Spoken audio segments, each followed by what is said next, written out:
this morning at 10:58 a.m. Please. 10:58 a.m.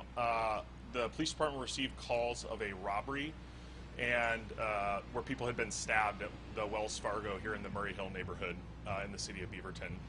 When officers responded, or while officers were responding, received an additional call about a male who had been stabbed at the Planet Fitness next door to the Wells Fargo, and that the male victim's car had been stolen.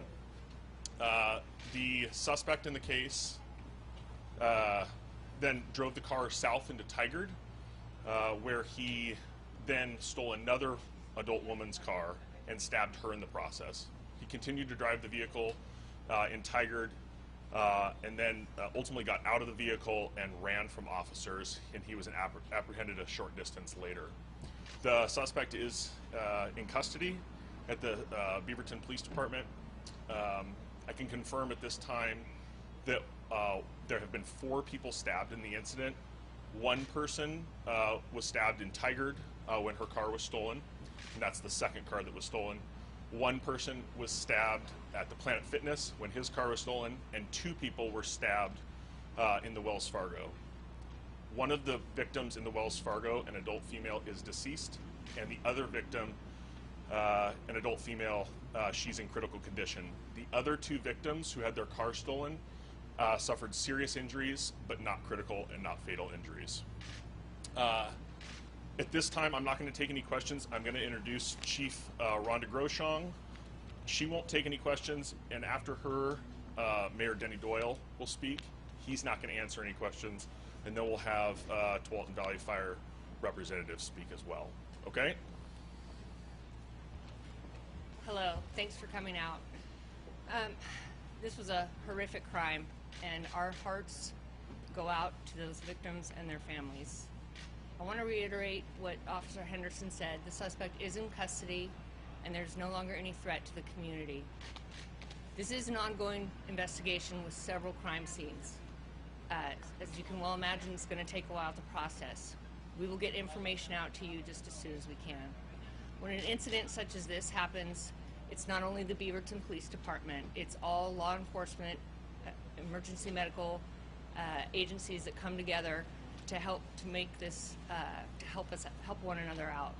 So I would like to thank the following agencies: the Tigard Police Department, the Washington County Sheriff's Office, the Washington County Major Crimes Team, Tualatin Valley Fire and Rescue, Metro West Ambulance, Washington County Consolidated Communications Agency, and lastly, I'd like to thank Insomnia Coffee, who's located here in this strip mall. Without hesitation, they opened their doors to victims and witnesses of this awful incident and have provided warmth and shelter to everyone. Thank you. I'd like to now introduce Mayor Denny Doyle. Thank you. Thank you for being here.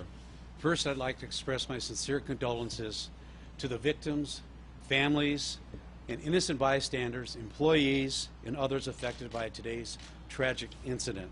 Situations of this magnitude are alarming and unsettling, especially in a tight-knit community like Beaverton. I'm grateful to our police, first responders, partner agencies, employees of Wells Fargo and Planet Fitness, as well as customers for their very quick response. Thank you for your patience as we learn details and can share them with you. Beaverton is a caring city. It's a responsive city. We are a community that comes together in times of need and look out for one another. That is true today. It'll be true tomorrow. It'll be true for years to come. I ask that we learn what we can from this experience. I ask that we honor community members who are lost and hurt and feeling down about this terrible event of today. Above all, I really ask you to remember that the city is made up of great people who make this a great place to live. And I'm sad that I have to join my fellow mayors from around the country right now and experience tragedy firsthand. I spent hours with Buddy Dwyer in Orlando, Nan Whaley from Ohio, the mayor of Dallas. We share these things at meetings we go to, and it is brutal on what mayors think they have to do to help. So all we can do is reach out to the families who have been touched. And if you think about one individual has touched the lives of probably 200 people directly, in terms of employees, the people all over, the people here and you. If we don't start addressing mental health issues, I gather this might be part of what happened, we are not serving our country properly. And we will be talking about this in our national meeting in January once again. It's gone too far, and we have to address it. Thank you. My name is Ron Morgan. I'm a public information officer with Tualatin Valley Fire and Rescue. At around 11 o'clock this morning, our crews were dispatched with our police agencies, Beaverton Police and other law enforcement partners, to this location to a report of multiple victims with traumatic injuries. Upon arrival, our crews began treating the patients on scene, and they were transported to a local trauma center by Metro West ambulance.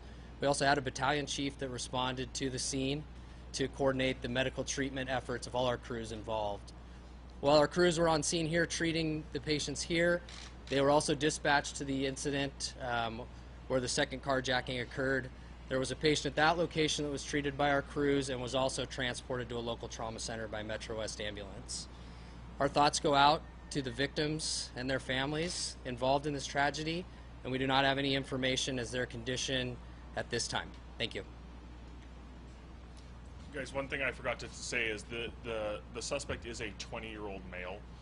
I would ask for time in this. This is an intensive investigation that involves really 2 or 3 jurisdictions and multiple locations.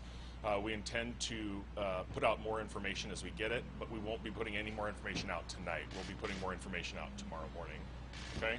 Thank you. Thank you for your time. I know you said you're not taking your questions, but was it a successful bank robbery, an attempted bank robbery? How should we be describing what happened in the Wells Fargo? At this point, all I can tell you is that this is an active investigation, and I'm not going to make any comments while the major crimes team is investigating. I can't answer any more questions about the investigation. I think that question in particular was clarified because key outstanding questions for the... We will be releasing more information as we get it. Okay? Can you tell us if the suspect had